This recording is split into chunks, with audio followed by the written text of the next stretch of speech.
Olá, meu querido aluno, tudo bem com vocês? Tudo ótimo, tudo tranquilo? Tudo em paz? Eu espero que sim, espero que vocês estejam bem, estejam com saúde, sobretudo, e estejam motivados para essa aula. Então, eu peço que você se empenhe, se dedique nos estudos, sobretudo nessa aula, assista a videoaula até o final e, como vocês sabem, né, sempre é uma alegria, um prazer, uma honra, uma satisfação ter vocês nesse momento na nossa aula. Então, disposição, coragem, vigor e entusiasmo. Eu sou o professor Denilson e quero realmente fazer dessa aula um aprendizado, tá bom? Um aprendizado para vocês. Depois de uma semana é sempre bom nós estarmos de volta com os nossos conteúdos, tá? E como sempre digo para vocês e peço novamente, coragem, entusiasmo, confie no seu potencial, confie em você mesmo, pois você é uma pessoa capaz. Também confie na graça, na presença de Deus na sua vida, né? Deus é a nossa força maior, Ele nos direciona, Ele nos dá força, nos dá coragem, nos protege. Portanto, tenha fé, tenha esperança em Deus e acredite que Ele é uma presença constante na sua vida. Então, sinta a presença de Deus na sua vida, nas suas atividades, nos seus trabalhos, porque Deus, se você acreditar, se você confiar, Ele de fato vai fazer a diferença na sua vida. Então, coragem, entusiasmo, assista a aula até o final. E peço a você, meu caro aluno, minha cara aluna, você que ainda não veio para a aula presencial, eu faço o convite de uma forma muito pessoal. Então, se você estar bem, sua família estar bem, está tudo em paz com vocês em relação à saúde, então você está sendo convidado a vir para a aula presencial. Estamos abertos, disponíveis para lhe acolher e acolher de uma forma muito carinhosa. Você está fazendo falta aqui na escola, certo, alunos? Então, empenho, dedicação, força. A gente sabe que tem os desafios da vida, do dia a dia, mas entenda que você é capaz de superar todas as dificuldades, tá? Porque você é uma pessoa capacitada, você é uma pessoa capaz e você tem Deus, tem Jesus Cristo na sua vida. Então você tem tudo para superar as dificuldades, os problemas e focar nos estudos, focar nas atividades, focar nas tarefas. E dessa forma, tenho certeza que você vai ter muito sucesso, certo? Então, como eu sempre digo, né, conta com o professor aqui, eu conto com você, com o seu empenho, e dessa forma nós vamos crescer juntos, certo? E no final, a alegria vai ser para todos, o resultado vai ser muito positivo. Então, agora acompanhe essa aula e, como eu sempre digo, né, depois você pode interagir com o professor. Certo, alunos? Então, vamos à nossa aula de hoje. Assunto: racionalismo. Racionalismo e natismo. Ok, alunos? Então, acompanhe aí esse conteúdo, página 26 a 28, ok? E como vocês já sabem, né, a gente sempre revisa o assunto da última aula. Então, vamos lá revisar com atenção. Você tem a possibilidade de entender melhor o assunto da nossa última aula. Método experimental. Como a mente humana adquire conhecimento, tá? Então, com isso, já faz você lembrar da epistemologia que nós estamos estudando, tá? Devo dizer para vocês que tudo que nós estamos estudando nessa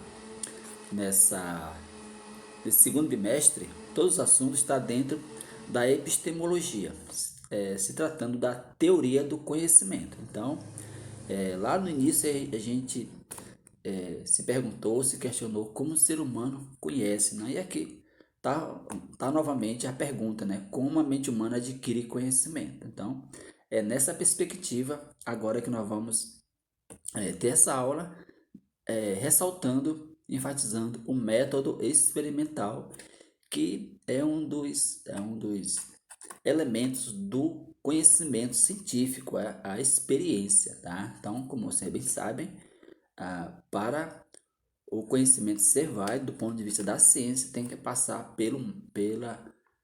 pela experiência, né? A experiência é fundamental. Vamos lá, olha o que diz o texto. Essa questão foi tratada pela epistemologia moderna em diferentes perspectivas, algumas privilegiando a experiência, outras a razão e outras ainda a junção entre a experiência e a razão. Então, é nisso que de fato a gente vai tratar, tá? Sobre a razão e a experiência. Vamos lá. A gente vai resgatar um pouco da história, né? Desde lá da filosofia antiga. Na filosofia antiga, ela foi interpretada, no caso a razão e a experiência, foi interpretada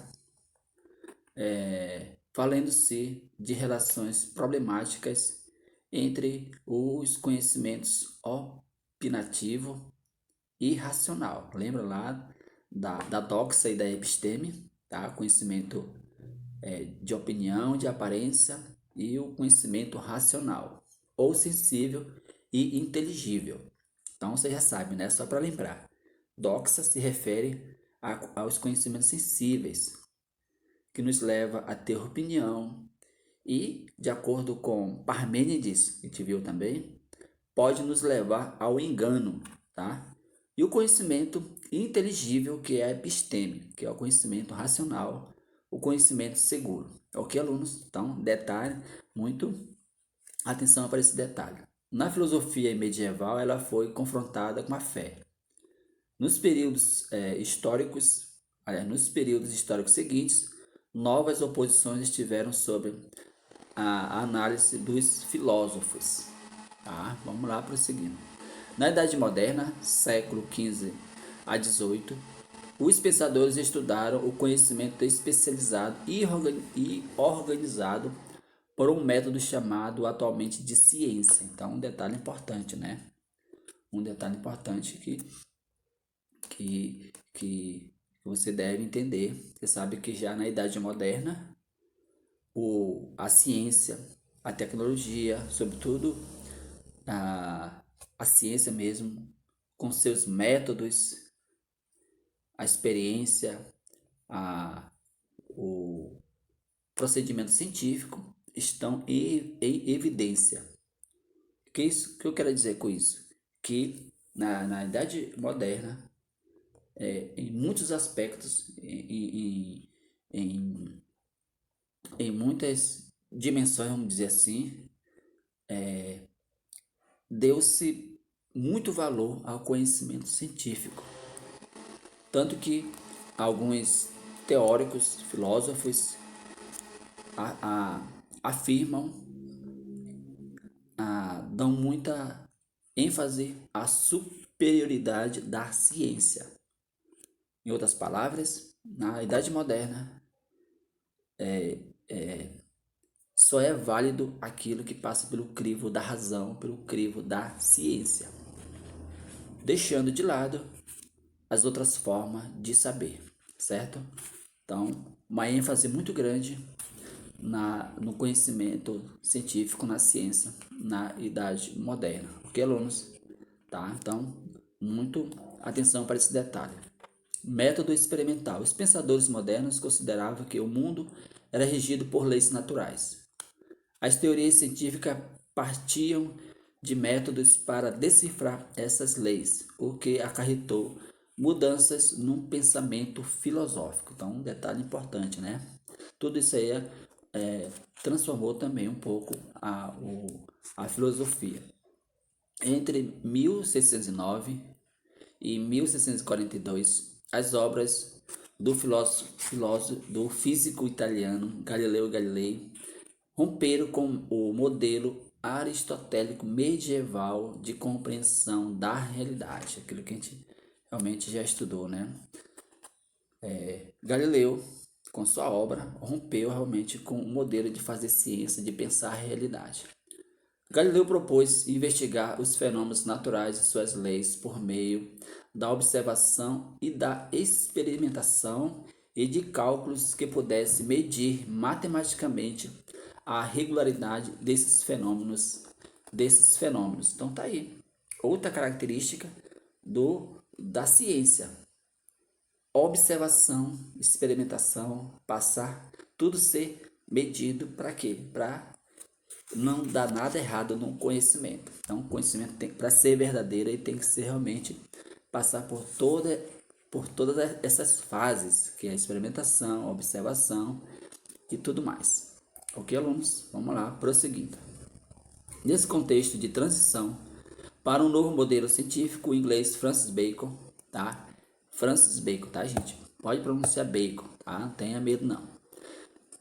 Defendeu a máxima saber é poder, desejando formar uma nova ciência capaz de garantir à humanidade um domínio significativo sobre a natureza. Então tá aí a Francis Bacon, né, dando ênfase ao conhecimento científico, ao passo que ele diz: saber é poder. Então, adquirir o saber científico, ter o poder, ter a sabedoria, ter a ciência é sinônimo de poder, tá?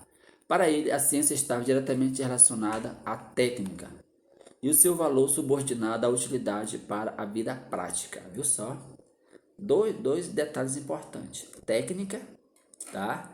A utilidade, tá? A forma como o produto, a ciência é feita, tá? A garantir o seu valor enquanto ciência, tá? De um saber verdadeiro e também a sua utilidade. Então, duas coisas importantes: a ciência e a utilidade dela para a vida prática das pessoas. Então, é relacionar.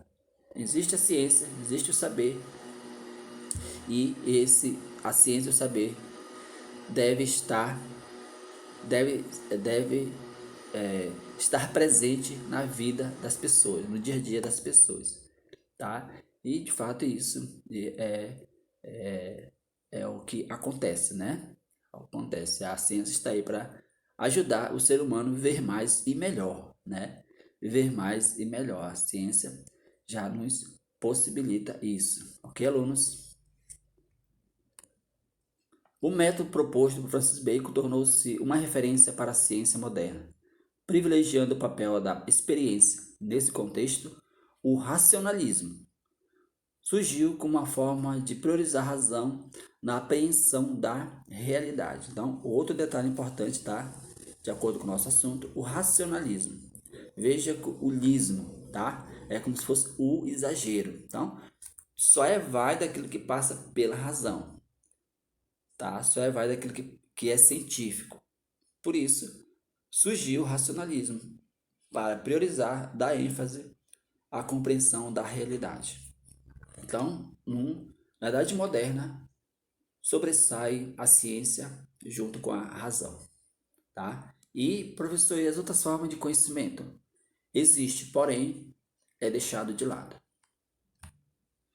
Racionalismo e natismo. Então, tá aí, nós já estamos entrando no assunto da aula de hoje.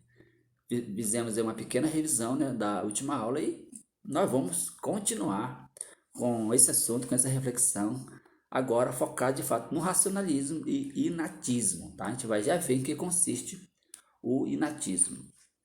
As mudanças propostas no século XVIII em relação aos métodos de produção de conhecimento geraram longos debates sobre seus fundamentos. Grife aí, pessoal.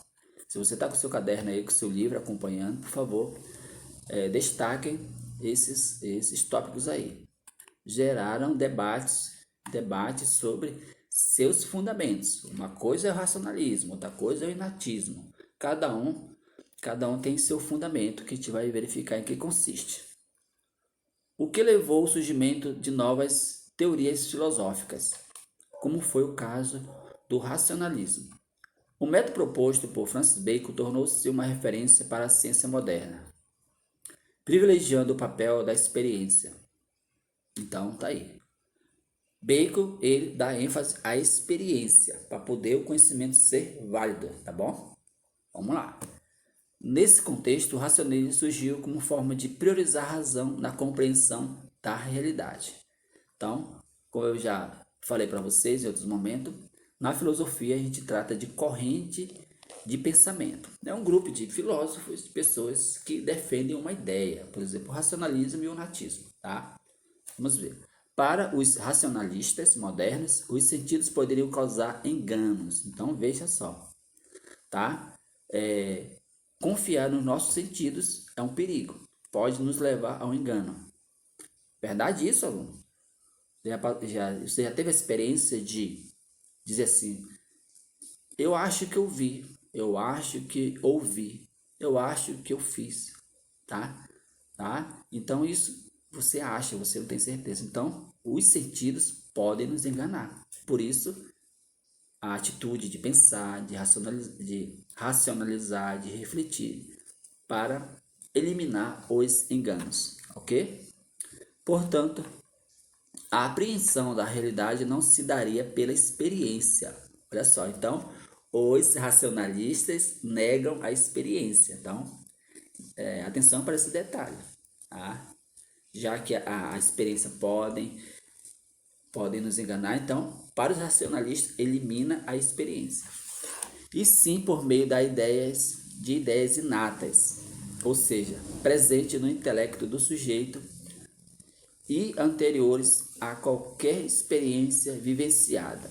Então, quando se trata de ideias inatas, são as capacidades que o ser humano já nasce, tá? Você já nasce com capacidade para a música, para a ciência, para a matemática, para a física, ou para as ciências humanas, a história, a sociologia, a, a filosofia e assim por diante. Então, o ser humano já nasce com essas capacidades. Inatismo, tá? Guardadas, a,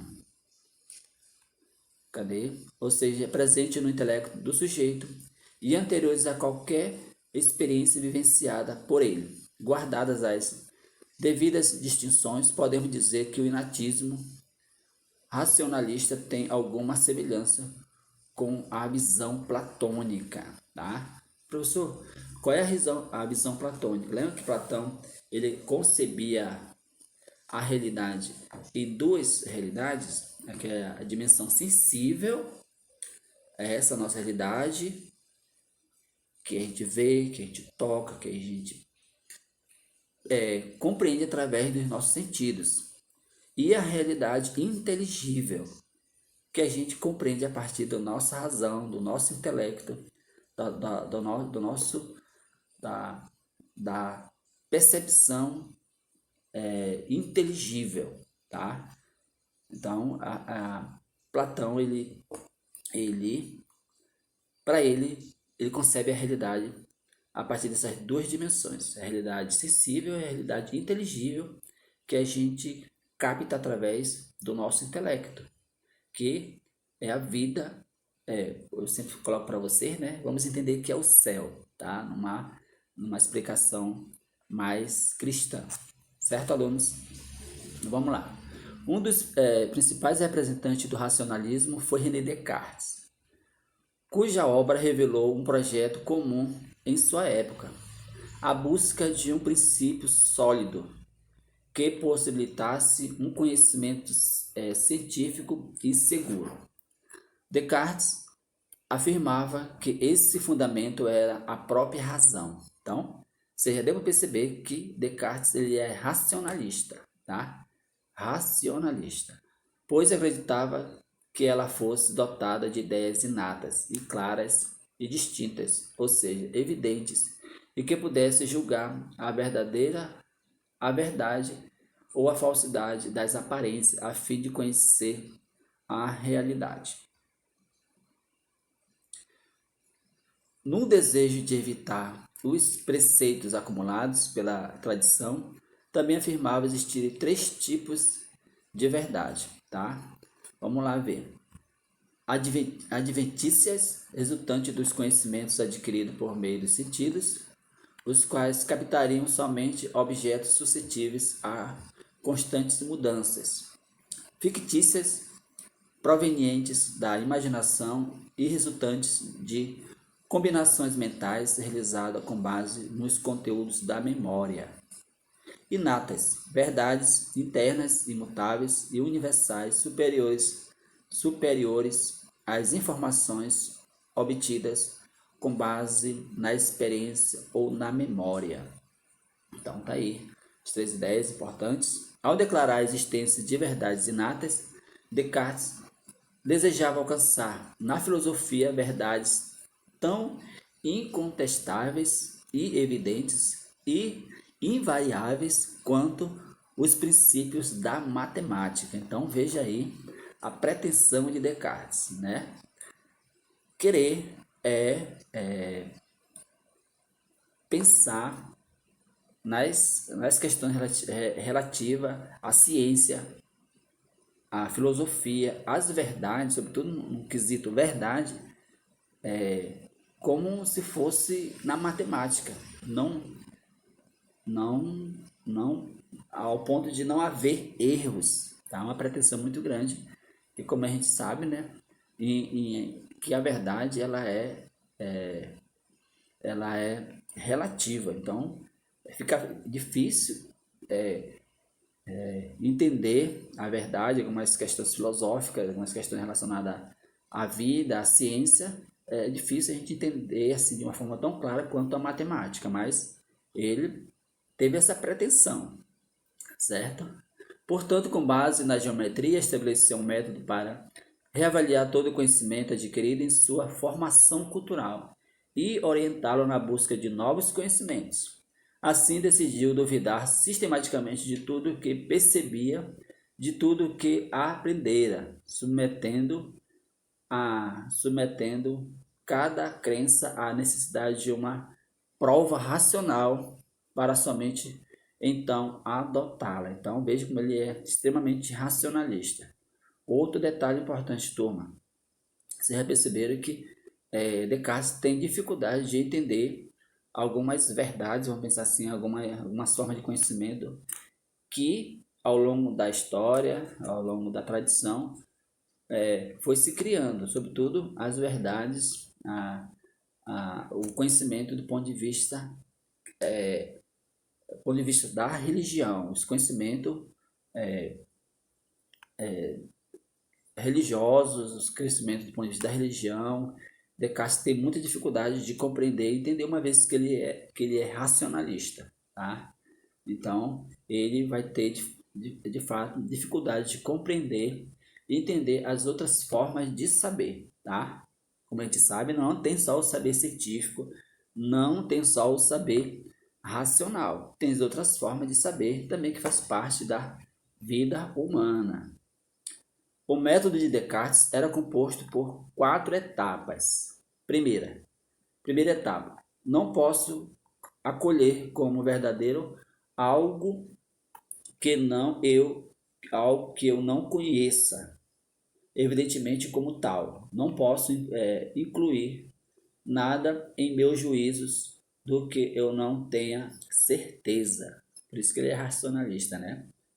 Segunda etapa: devo dividir cada uma das dificuldades que eu examinar em tantas parcelas quantas forem possíveis e necessárias para melhor resolvê-las. Então, para entender, precisa dividir as partes até entender e resolver as questões.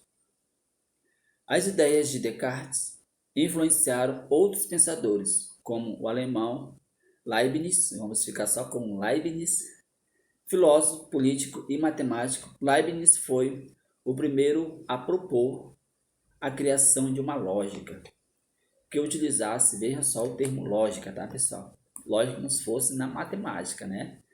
Então, detalhe aí para esse termo. A criação de uma lógica que utilizasse símbolos para avaliar as conclusões dos raciocínios por meio de uma espécie de cálculo, adequando os conteúdos às informações que compõem um raciocínio e a fórmulas prévias. Então, veja que ele reduz todo o conhecimento à lógica da matemática, né? Ele reduz, que na matemática tem fórmulas, tem tantos outros elementos que se utiliza para chegar a um resultado. Tá? Ok, alunos? Então, atenção para esse detalhe. No caso aí de Leibniz, né, que a gente está refletindo agora. Tá? Leibniz foi um grande defensor do racionalismo e do inatismo. Afirmava que certas ideias e determinados princípios existem em nós previamente. Então, grife aí, tá, pessoal? Afirmava que certas ideias e determinados princípios existem em nós previamente, sendo provenientes da razão e não dos sentidos. Então veja aí que ao mesmo tempo falando aí do racionalismo e do inatismo, tá? Inatismo, como eu já falei, são aquelas capacidades que a gente já nasce, é inato ao ser humano, tá? Assim estabeleceu uma distinção entre verdades de razão e verdades de fato, tá? Grife aí, verdade de razão e de fato. Verdades de razão enunciam que uma coisa é, não podendo de modo algum ser diferente do que é e de como é. Então, atenção para esse detalhe aí, muito filosófico, né? Exemplo: é impossível que o triângulo não tenha três lados e que a soma dos seus ângulos não seja igual à soma de dois ângulos retos. Então, tá aí, né? A gente é muito real, muito verdadeiro. Verdades de razão, tá bom? De razão. E aí nós estamos utilizando o raciocínio racional, de fato, a razão. Verdades de fato são empíricas, porque se referem às coisas que poderiam ser diferentes do que são. Turma, um detalhe importante. Vocês estão vendo aí a palavra empíricas. São empíricas, tá? Em que consiste isso aí? Se você puder colocar aí, puxar uma seta na palavra empírica e colocar aí uma observação, coloque assim: conhecimento adquirido pela experiência, tá? Conhecimento adquirido pela experiência, isto é, você tem um suco aí à sua frente, só um exemplo. Para você saber que esse suco está bom, está gostoso, você tem que fazer o quê? Tá? O que é preciso? Lógico, você tem que fazer experiência, você tem que tomar um pouco de suco. Né? Uma vez que você toma, nosso professor, de fato o suco está muito bom. Então, é o empirismo, é outra corrente filosófica que nós vamos estudar mais. Tá? A gente vai, na verdade, a gente já está entrando nesse nível de pensamento, nessa corrente de pensamento. Tá? Então, empirismo, empírica significa conhecimento obtido pela experiência, tá?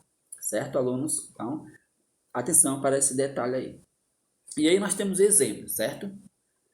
Quando observamos uma rosa vermelha, a cor vermelha não faz parte da definição da flor, que poderia ser branca ou amarela, entre outras cores, tá? Então, verdade de fato. Por que é verdade de fato? Existe rosa vermelha? Sim, sim. Estou aqui, por exemplo, estou com uma rosa aqui à minha frente, vejo através da minha visão, constato, de fato, é vermelha, tá? Verdade de fato.